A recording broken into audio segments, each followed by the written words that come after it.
Assalamualaikum warahmatullahi wabarakatuh. Alhamdulillahirabbil alamin. Assalatu wassalamu ala asrofil anbiya wal mursalin Sayyidina Muhammadin wa ala alihi washabbihi ajmain.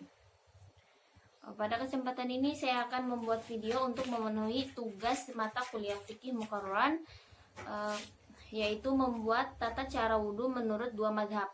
Saya akan membahas menurut mazhab Imam Hanafi dan mazhab Imam Syafi'i. Menurut Imam Hanafi, tata cara wudhu yang pertama ialah satu, membasuh muka. Membasuh muka ini ialah mulai dari tempat tumbuhnya rambut bagian dahi sampai dengan ujung dagu, yaitu biasanya kalau cowok tempat tumbuhnya jenggot. Yang kedua ialah membasuh kedua tangan sampai dengan siku. Jadi dari siku turun sampai ke ujung jari-jari, kemudian dilanjut sebelah kiri dari siku sampai ke ujung jari-jari. Jangan lupa untuk digosok. Yang ketiga ialah menyapu seperempat kepala. Jadi menurut Imam Hanafi, menyapu seperempat kepala, menurut dari penjelasan Imam Al-Jaziri, maksud dari Imam Hanafi seperempat kepala yaitu sebesar telapak tangan. Jadi air dialirkan ke tangan, kemudian dipinjam. Ya, cukup dilakukan satu kali. Sedangkan menurut pendapat yang masyhur dan muktamad menurut mazhab Imam Hanafi, yaitu sebesar ubun-ubun kepala saja. Jadi sebesar ini saja. Kemudian yang ketiga, membasuh kaki dari lutut sampai dengan mata kaki. Nah, jadi di sini dari lutut sampai dengan ke mata kaki itu wajib untuk dibasuh. Sedangkan pembatal-pembatal wudhu menurut Imam Hanafi ada 3.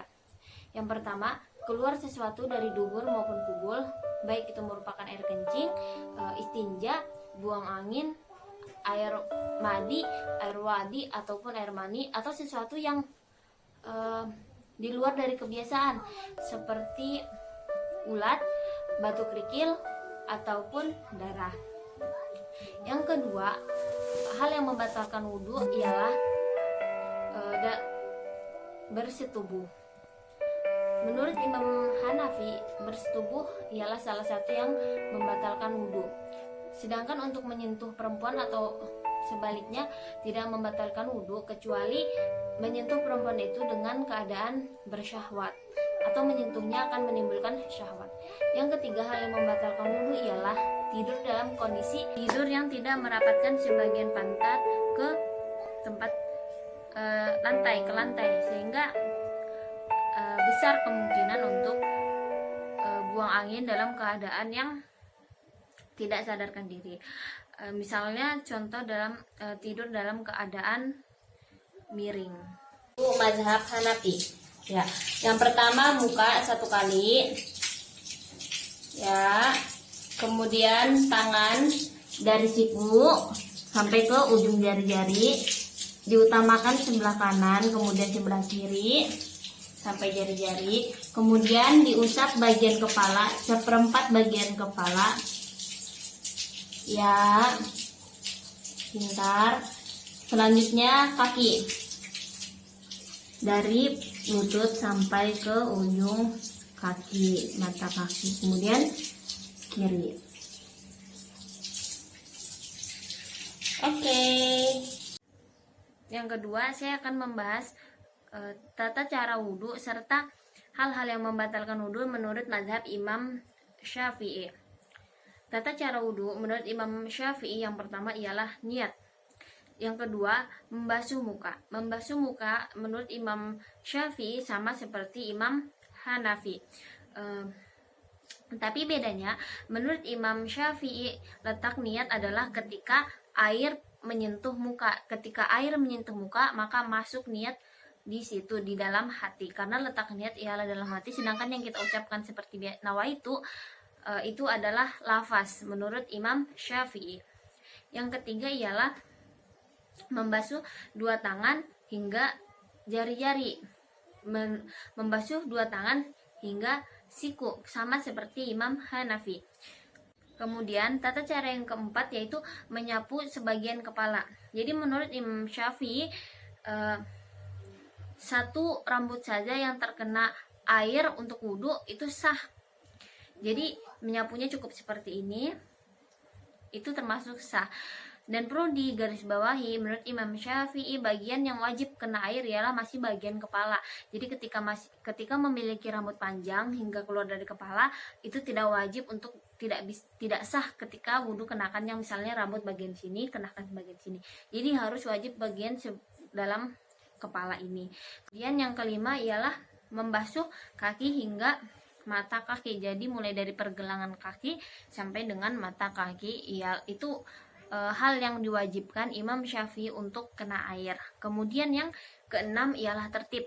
Tertib yang di sini adalah berurutan. Jadi harus sesuai dengan urutan dari niat, kemudian wajah, kemudian tangan, kemudian sebagian kepala, kemudian kaki, dan yang keenam tertib. Itu ialah tata cara wudhu menurut mazhab Imam Syafi'i. Kemudian saya akan membahas tentang hal-hal yang membatalkan wudhu menurut mazhab Imam Syafi'i. Menurut mazhab Imam Syafi'i, hal-hal yang membatalkan wudhu ada 4.